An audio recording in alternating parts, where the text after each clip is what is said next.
ആള് കൊല്ലൂർ മൂകാംബിക അമ്പലത്തിൽ പോയിട്ടുണ്ട്. നമ്മൾ ചെറുപ്പം തൊട്ടേ പോകുന്ന അമ്പലം കൊല്ലത്തിൽ ഒരിക്കലെങ്കിലും നമ്മൾ പോയിട്ടുണ്ടാവും. അപ്പൊ പണ്ട് നമ്മൾ എങ്ങനെ പോലെ വെച്ചാല് കൊട്ടാരക്കരയിൽ നിന്നൊരു KSRTC ബസ് ഉണ്ട്. അപ്പൊ നമ്മൾ കാസർഗോഡ് നേരിട്ട് ഡയറക്റ്റ് അമ്പലത്തിന്റെ അവിടെ ഇറങ്ങലാണ്. ഇടയ്ക്കൊരു ഫുഡ് കഴിക്കാനായിട്ട് നിർത്തി. അപ്പൊ പിന്നെ ബസ് എന്തെന്നാ കാറെല്ലാം എടുത്തിട്ട് പോകുന്നുണ്ട്. പക്ഷെ പണ്ട് എനിക്ക് ആ ഒരു ഓർമ്മ എപ്പോഴും ഉണ്ട്. നമ്മൾ പണ്ട് ബസ്സിൽ പോയിട്ട് അവിടെ ഇറങ്ങുന്ന അപ്പോഴേക്കും കുറെ ആൾക്കാർ ഇങ്ങനെ നമ്മളെ പൊതിയും റൂംസ് ഉണ്ട് എന്നെല്ലാം പറഞ്ഞിട്ട് നമ്മൾ അരവിന്ദന്റെ അധികം സിനിമയിൽ വിനീത് വരുന്നില്ല അതുപോലെ വരും. എന്നിട്ട് നമ്മൾ കുറെ റൂമെല്ലാം കണ്ട് അതിൽ ഏതെങ്കിലും ഒന്ന് സെലക്ട് ചെയ്യും. എന്നിട്ട് നേരെ സൗപർണികയിൽ പോയിട്ട് കുളിച്ചിട്ട് അമ്പലത്തിൽ പോവുക ചെയ്യാം. നമ്മ ഇപ്രാവശ്യം കാർ എടുത്തിട്ടാട്ടോ. ഇപ്പൊ രാവിലെ ഇറങ്ങി നമ്മൾ ഉച്ചയാകുമ്പോൾ എത്തി. ഫസ്റ്റ് തന്നെ ഫുഡെല്ലാം കഴിച്ച് കുറച്ച് സമയം ഉറങ്ങിയിട്ട് നമ്മൾ വെച്ച് സൗപർണികയിൽ പോയിട്ട് കുളിക്കാൻ.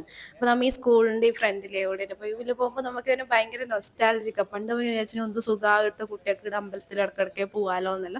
അപ്പൊ അതൊക്കെ ഇങ്ങനെ അലച്ചമ്മ ഇങ്ങനെ പോവായിരുന്നേ.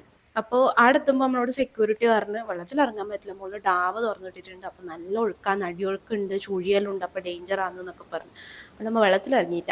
പിന്നെ വേറൊരു കാര്യം, പണ്ടിവിടെ കുറേ കുരങ്ങന്മാരുണ്ടായിരുന്നു, ഒന്നും കാണുന്നില്ല, എന്തായോ എന്തോ.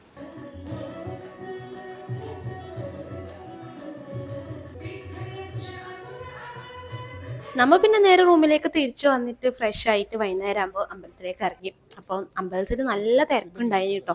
സംഭവം എന്താ വെച്ചാൽ വെക്കേഷൻ കഴിയാനാകുന്ന ലാസ്റ്റ് 2 ദിവസമാണ്, ശനി ഞായറായതുകൊണ്ട് നല്ല ആളുണ്ടായിന്. അപ്പൊ പിന്നെ ഉള്ളിലേക്ക് കയറാനുള്ള ക്യൂവിന്റെ കാര്യം പറയണ്ടല്ലോ. അപ്പൊ നമ്മൾ കുറച്ച് സമയം പുറത്ത് നിന്നിട്ട് പ്രാർത്ഥിച്ച് വിചാരിച്ചു ഓക്കെ എന്ന്, പിന്നെ നമുക്ക് ക്യൂവിലേക്ക് നിൽക്കാൻ വേണ്ടിയിട്ട് നിൽക്കാന്ന്. ഏകദേശം ഒരു മണിക്കൂർ നമ്മൾ പുറത്ത് ഇങ്ങനെ ക്യൂ നിന്നിന്. അവസാനം 1 മണിക്കൂർ കഴിഞ്ഞിട്ട് കുറച്ച് എങ്ങനെയല്ല നമ്മൾ ഉള്ളിലത്തെ ക്യൂവിലേക്ക് എത്തിയിട്ടുണ്ട്.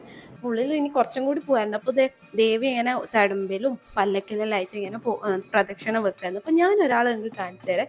ഈ ഒരു ഉംറാസനോ പൂജാരി എന്താ ഇങ്ങനെ പറയാം, ഈ ഉംറാസന നിങ്ങളെ ശ്രദ്ധിച്ചിട്ടുണ്ടോ? കൊല്ലൂർ വരുമ്പോൾ ഞങ്ങൾ പണ്ട് ചെറുപ്പത്തിലേ ഞാൻ കാണലുണ്ട് ഇവരെ.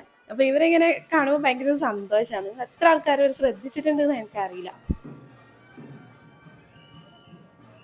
കുറച്ച് സമയം കൂടി ക്യൂ നിന്നതിന് ശേഷം നമ്മൾ അകത്ത് കയറി സ്വസ്ഥമായിട്ട് ഇരുന്ന് പ്രാർത്ഥിച്ച് നമ്മൾ കാര്യങ്ങളൊക്കെ പറഞ്ഞ് നമ്മൾ ഇറങ്ങി.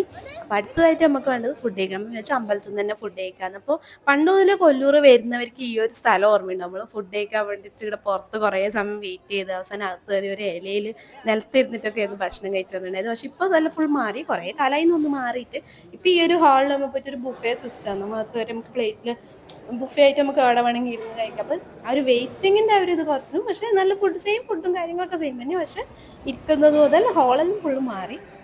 അമ്പലത്തിൻ്റെ ഉള്ളിൽ കയറിയിട്ട് പ്രസാദം മേടിക്കാൻ നമുക്ക് പറ്റിയില്ല, കാരണം കൗണ്ടറിൽ അപ്പോഴേക്ക് ക്ലോസ് ചെയ്തിന്. പിന്നെ ഭക്ഷണം കഴിച്ചിട്ട് നമ്മൾ വെച്ച് പുറത്തത്തെ ചന്തയിൽ നിന്ന് എന്തെങ്കിലും മേടിക്കാൻ, എന്തെങ്കിലും നല്ലത് കണ്ടെങ്കിൽ മേടിക്കാൻ എന്നിട്ട് ഇങ്ങനെ നോക്കിയിട്ട് പിന്നെ നമ്മൾ നേരെ റൂമിലേക്ക് തിരിച്ചു വരും.